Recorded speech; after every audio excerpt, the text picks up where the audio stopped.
Come back to me. There we go. All right, folks. Welcome to the first inaugural J-Dub Motorsports podcast. I'm your host, Jay Walker, joined with my son here, Juwan, favorite camera guy, videographer, and my main man, Corey, who is our chase car driver, who you normally see on most of the videos, kind of behind the scenes. Cal will be joining us probably in future episodes, but today we're just going to start out. How you guys doing? I'm all right. Doing good? Good. I just wanted to kind of introduce everybody to this podcasting thing. This is going to be a different experience, kind of different from the videos we normally do.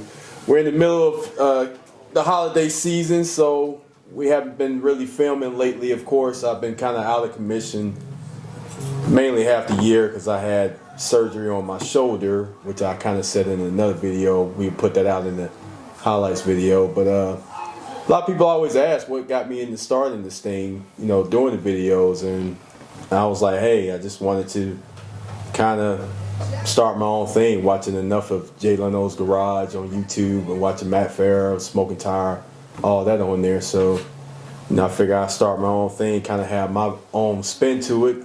And of course, I can't do that alone, so needed some help. So I have my people right here to help me out with it. But we're not going to be just talking about videos on cars and stuff. We're going to be talking about everything: sports, movies, music, no politics. Say that right now. Not doing any politics, but anything else. Pop culture. Talk about pop culture, the whole nine. So glad to be joined by you guys. So first things first, everything's good. Both ends, Yeah, maintaining, doing all right. That's good, man. It's always good to have help around when you do these things. You catch it in the Hawks game last night? I didn't look at the game, but I looked at the box score, and I can kind of figure out how the game went looking at the box score. Yeah, it was kind of heavy. Of course, when the Lakers are in town, they always seem to get all the calls and whatnot, especially if LeBron is playing, which is kind of unfair. Listen to the crowd. It wasn't really a heavy Laker crowd in there from what I could tell. I mean, they were still in there, of course, but I think we kind of outnumbered them by a little bit. But it was an exciting game. Went to overtime. I think he had like 39 points. AD pretty much kept him in the game. I think he had like 28 in the first half, but yeah, it seems like once they got us in foul trouble early, that was between Jalen Johnson and Onyeka. That kind of took a couple of wings out, so they was pretty much getting whatever they want. But of course, we was able to pull out the end. I think Trey had like 31 points, 20 assists. He was doing his thing, man. We got a nice young hot team, man. I really like the team. It's it looked like the bench won the game. The bench had Lakers only had 16, 17 points off the bench. Yeah, and our bench, I think we had like 63 points. Yes. Main thing with our bench. See, another thing too is we're fully healthy too. Everybody's back, and we got Dre coming off the bench, and Bogdanovich, and Bogey, coming off the bench, and Onyeka, and to me that's probably their best role. You're not asking them to do too much. Definitely. And, Dre is supposed to be kind of our lockdown defender, but since Dyson Daniels has come, he's kind of taken the reins over that because he's probably by far our best defender. And I think he kind of elevates everybody else to play better around him and whatnot. Mm-hmm. But Dre's been in his bag, man. Last 6-7 games, he's been averaging probably 24, 25 points. He's been killing them from the three, too. So he's been wide open. That's what happens when you get all the responsibility. Take some weight off of his shoulders. Everybody not coming at his neck like we usually are every year. Like, you a top 10 pick. You got to perform. Now he coming off the bench. He playing free. Yeah. So he can come out there and just ball out. The main thing I like about too last night, he didn't back down from LeBron either. I know LeBron was trying to, punk him a little bit, but he didn't back down because it was between him and Dyson checking him. Every now and then Jalen would check him, but like I said, Jalen got in foul trouble, so he LeBron hit a bunch of luck ass shots too, like he normally do. For whatever reason, he shoots good down here. You know, the last few games they've been getting blown out too. Last few games, but for whatever reason here, he always makes some of the lucky bogus shots, like just throwing them up, and it's just like all net. I'm like, but that's what you get. But that was fun to watch. So you did make it to the game? Nah, I got up so late last night. Yesterday was by far my longest day, man. That's right. I did talk to you before. You know, That's right. I didn't get home till like halftime. That's how late it was. So, but that would have been the game to go to. I didn't. I probably would have got kicked out because I've been cursing, probably throwing something on the floor. Because the refs was on some bullshit last night, man. They was just calling anything. I mean, they was challenging calls and reversing calls. I mean, it was just bad. You know, that's crazy. I started to hit you to tell you listen to the radio because Holman is basically a homer. He's our announcer, but I mean, he was on one last, and he was. I mean, they would even saying on the broadcast like Dominique don't never complain about stuff, but even he was kind of saying they was getting away with a lot of stuff, man. You know? Yeah, Nick was hot. He was hot. Yeah. I listened to it on the radio because we went to Justine's little birthday dinner last night. And since we were waiting outside for 2 hours, I was like, I'm going to go sit in the car and listen to the game. So I sat right there, listened to the whole second half and overtime. I'm just in the car just going crazy. Everybody sitting next to me trying to wonder, what is he doing? I'm just, three. Yeah.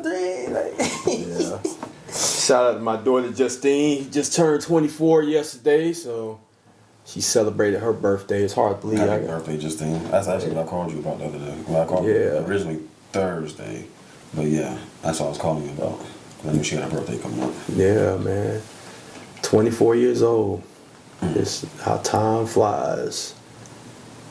But yeah, that was fun, man. So we definitely want to resume shooting, filming the cars in the beginning of January. Got a couple of cool guys lined up that we want to get a hold of. But I want to talk about a couple of our first shoots. I believe your first shoot you helped me out on was old Dexter Taylor's 1970 Cutlass.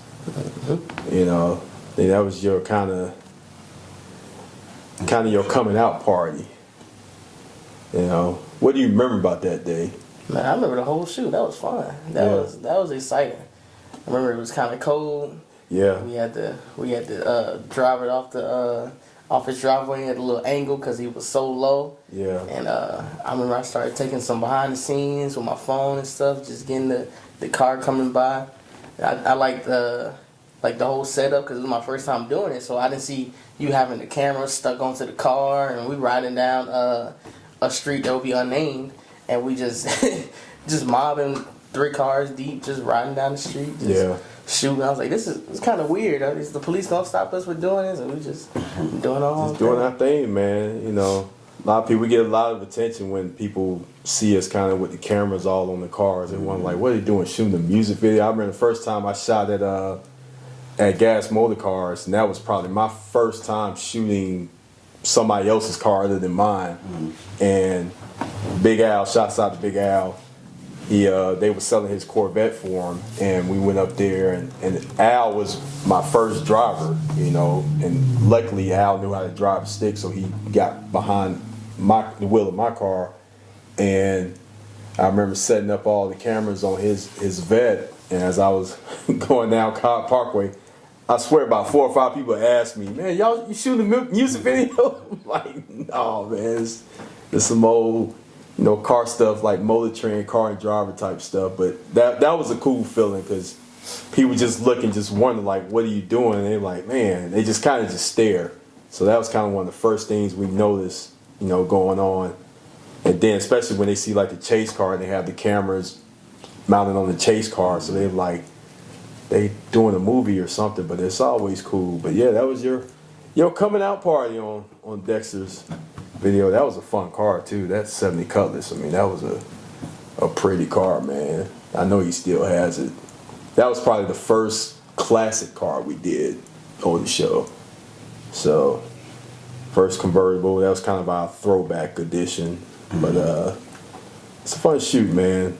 But shout out to my coworkers, man. I got a lot of good coworkers that definitely helped me out throughout this whole ordeal, volunteering their vehicles. And a lot of them in the beginning think they're camera shy, and then once we kind of get going, you kind of forget the cameras are there, so everybody just kind of opened up and we just in the car just chopping it up. So yeah, it's a fun experience, man.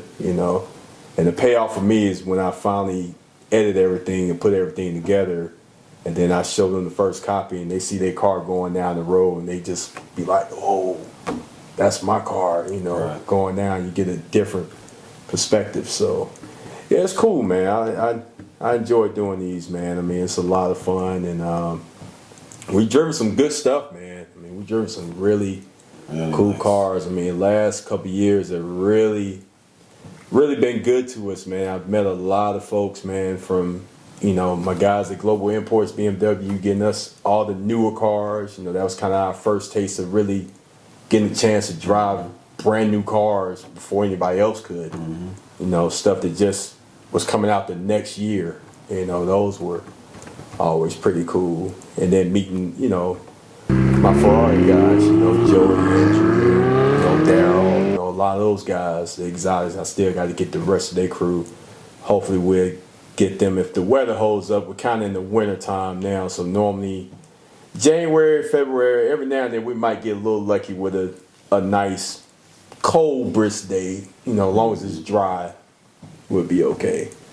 But for the most part, man, if it's a clear, sunny day and it's dry outside, we could pretty much shoot whatever. Yeah. That's always the payoff. So. You mentioned what we got coming up. You care to give them any rundown of the cars we have coming up? Well, we got a couple of guys.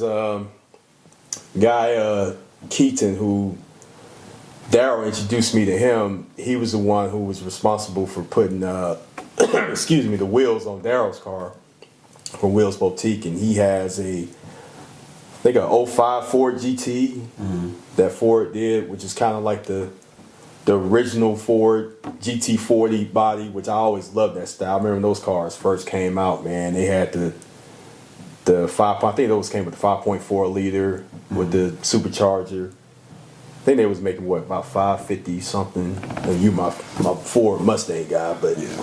I mean, that was a fun car. And you really saw them. I mean, that first year when they came out, you saw quite a few people. I know it was a guy out here in the area. He had a red one with white stripes. But Keaton's, man, it's black, no stripes. I mean, it's pretty, man.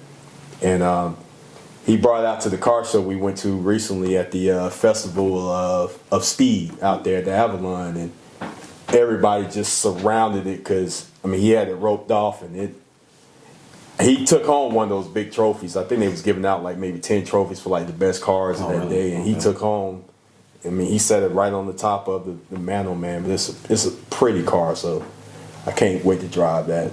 6-speed car too. And he has a new one coming out on order, the new Ford GT, the V6 version that, as soon as he gets that in, we'll get that. And he's got quite a few toys too. Okay. He's got a F8 tribute to by Ferrari, and who knows what else. I'm pretty sure we'll probably see once we once we get to him. But first things first, we're gonna shoot the Ford GT. So we got that coming up. No, Joey has 296 GTB that he's got on order that he's still waiting on. We still need to shoot his 911 turbo Porsche that he has. We still got him. Andrew just got a new 458. He swapped out his 430. Okay. Kind of right after we shot that car. I think a couple of weeks later he had got the 458. He has a Spider. So that'd be kind of cool to kind of run comparisons to see the difference between driving his car, the Spider versus driving Daryl Simmons' car, who had the coupe or whatnot. So I get a chance to kind of see the difference in that particular car. The 458s, I mean, I really enjoyed driving that car. I mean, the naturally aspirated, it's a different feel compared to the The 488. Now 488 was fun. That's what Joey had. That was a twin turbo setup, but that 458, man, you put the right exhaust on it and it's just instant power. So I'm anxious to see how his drives. But yeah, we got quite a few people, man. I met a cat on the plane going to the DR. He had I think a Hellcat Durango and a Rubicon Jeep that's kind of hooked up. So I'm gonna get with him.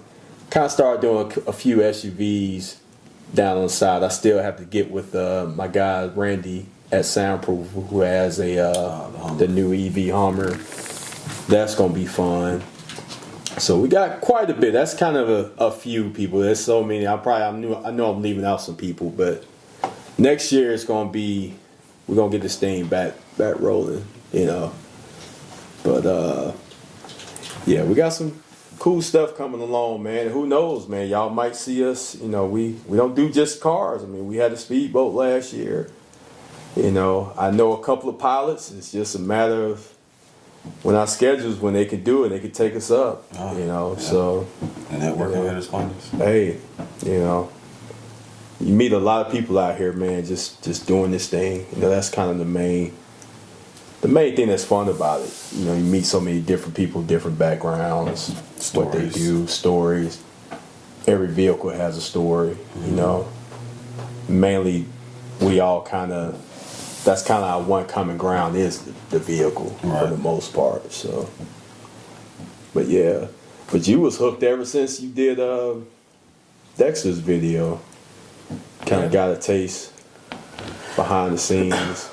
Yeah, it was fun, man. I like being behind the camera. I like doing my photography, doing my behind the scenes and stuff. We're gonna start cooking up some more behind the scenes, some more. Probably start this TikTok channel up soon. I keep saying I'm gonna do it. Try to get more eyes, expand our the empire, just get different views of how we do stuff, Yeah, that's why we need the younger generation for y'all to do all the TikToks and all that stuff, to blow this thing up. So, and shout out to our DJ too, our producer, Mr. J Cadence, who does all our music for us. You hear the theme music in behind most of the episodes, it's courtesy of my man, Mr. J Cadence. But try to remember which video was your first? I was thinking about that when you when you brought that up. It had to be probably because you did Dexter's car. Was it Brad's? Might have been Brad. The truck? Yeah. Was it that one? It was shortly. I know Brad's was shortly after Dexter's. I thought you did something before me. You started after I started helping? I thought I did too. I'm trying to remember. I don't remember. I can't recall. I can recall my most memorable. That's when my daughter was able to come out with us. Yeah. Shout out to my niece. Well, that was the first. The EV, the Mach E. Was the first EV? Yeah, the first EV. No, that wasn't the first one we did. No, the first one we did was the i4 from Global Imports, BMW, which was a very fun car. That had like 536 horsepower. We was all for that because Kyle was with us for that. I remember all four of us got in there at the end and just went down that access road at the end of the shoot. But that was before the Mach-E? I thought it was. I thought the Mach-E was before that. I didn't think you know what? You're right. Yeah, the i4 was the first video we did for Global. Yeah, the Mach-E was the first EV car. You're right. You're right. That was the first one. Mm-hmm. Yeah. Shout out to my man Mike. He still has that one. I thought he was going to trade up because he was talking about doing the GT version of that car. But yeah, the Mach-E was cool, interesting from Ford. I mean, that was their first fully electric vehicle. He had an interesting color on that one too. Yeah, it's kind of like a deep crimson color, whatnot. But yeah, beautiful car. We've done probably 6-7 EVs. I mean, I would probably say my funnest one was probably David's Lucid GT Air. I'm sure. You know, That whole day. that whole entire day was a blast. You know, because we saved that one for last. But you know, David had the Audi R8 coupe. He had the GTR that had like 1,400 horsepower. That GTR was I scary. laugh every time I see his Kyle's face Man. when David punches that. What do you remember about that day? I thought I was on like a runway. Like that car got up so fast. It was so loud. I was like, is he finna slow down? It got faster. But I felt like, all right, you gonna let up, you know? Yeah. Used to like when I used to ride with you in the Camaro, and you like, well, a straightaway, yeah, and we go fast. I'm like, okay, Yeah. cool. We got to a point where I was like, okay, this is the top. But it kept going faster. I was like, oh, okay. And we just, man, that was crazy. That was fun. That car literally felt like he was about to take off in the airplane because it was breathtaking. Just the acceleration of that car. You would think a car would be that fast, Right. but you literally have to have like a long straightaway. I mean, we really couldn't really get into it because we was on 41. I mean, it was certain stretches we could really get to it, but you need like a mile long runway to really easily in a half a mile. That's probably a 230 mile an hour car, just off the rip, you know. Man. But yeah, that was a highlight of our day. But that Lucid GT 1,000 horsepower, by far the strongest EV. The EV that surprised me was that e-tron by Audi we did. That was based on the Ford Taycan platform. It had roughly around 560 horses. But what was unique about that car is it was most EVs are just one. It's just one gear. That one had two. It kind of like when you mat on it, you feel like the passing gear. Okay. And it like literally snaps your head. I mean, it's very violent. It's sneaky fast. Very underrated car. And you don't really see many of those. You know, No, you you see a don't. lot of Taycans, but you rarely see those. But that right there, that's a very underrated car. So yeah, we had our share of EVs. I still need to get out to my sister who bought a Tesla recently. So that's funny how all the EVs we've never done a Tesla. Yeah. Yeah. We need a Cybertruck too. Yeah, it's a guy up the road that has one. Even I don't really like. What do you think about that Cybertruck? I don't really like. I think they look like trash cans, but that's just that's my opinion. Same I here. mean, it's just I know it's different, but I just don't really. I don't know. And Elon had folks eating out his hand, man. They gonna buy it, you know. Yeah, they sell like hotcakes. I think they look cool, but they look cool because they're unorthodox. They look stupid, but they look cool because they look stupid. Does that make sense? Like, and then the raps that people put on them, like you seen like Shaq's rap on his, like Lil Baby's rap, like the raps that they put on there are crazy. It's Yeah, Yeah, that's actually more interesting than a vehicle, the rap. Yeah. rap. I've only seen probably a couple of raps, either the chrome looking rap or the matte black that pretty much everybody Yeah, I've has. seen quite a few raps. Yeah. But they said that truck isn't really all that safe either. Like I saw Matt Farah did a video on it where like opening up the hood, like how sharp it is. Like don't try to get your hand caught up in there because it's cut city. So Yeah, Elon makes prototypes. Folks buy it, and then he's like, "Oh, well, I'm gonna fix it later." Like that's But generally, the Tesla, I remember my first experience riding in one of those was years ago. I mean, this was before everybody got popular with it. I was at the barbershop, and this was probably when Mike was at the old shop. And one of his clients had one. He had just bought it, and at the time, he probably paid it was over $100,000. It might have been probably the S model, but I was like, what the hell is that? And it was white. I never forget, it was white interior. And he was like, man, I'm gonna give you a ride. I said, all right. And I opened, I was like, damn, it's beautiful. And so I had to like dust myself off because I didn't want to, put no dirt in this man's car or whatever. But I remember when he hit that thing and how it just pulled you, because that was the first experience of dealing with the EV, and you feel like it's kind of like motion sickness because it's quiet, but it's so quick. I was like, whoa. this thing is fast. 0 to 60 in like 4 seconds, less than 4 seconds. So I'm like, man, that was something to feel there. And he was probably one of the first ones who had one. Like I said, I didn't start seeing Teslas really rolling out till a few years after that. Once Elon finally really hit it big and he was able to start mass producing. But that guy, he was I think he was like a forensics officer or something. So he always was trading up cars or whatever. He always had kind of the latest stuff coming out. But that was a unique experience. But yeah, all the EVs, we haven't done the Tesla yet, so I got to give my sister and get a hold of that one. So that should be cool. Yeah, I think the Teslas are they're like the iPhones of electric cars, because it's like you get them because they're popular, not because they're the best. There's plenty of other great electric cars that are way better, way safer. Get better mileage, all that. It's just the popular one. You just get it because it's a Tesla. You want the name. Yeah, and I think most manufacturers now, like I said, when we did the i4 for BMW, that looks like a BMW. It looks like a regular car. And I think that's kind of what was kind of hurting the Teslas, because Teslas kind of just don't really look much like of anything.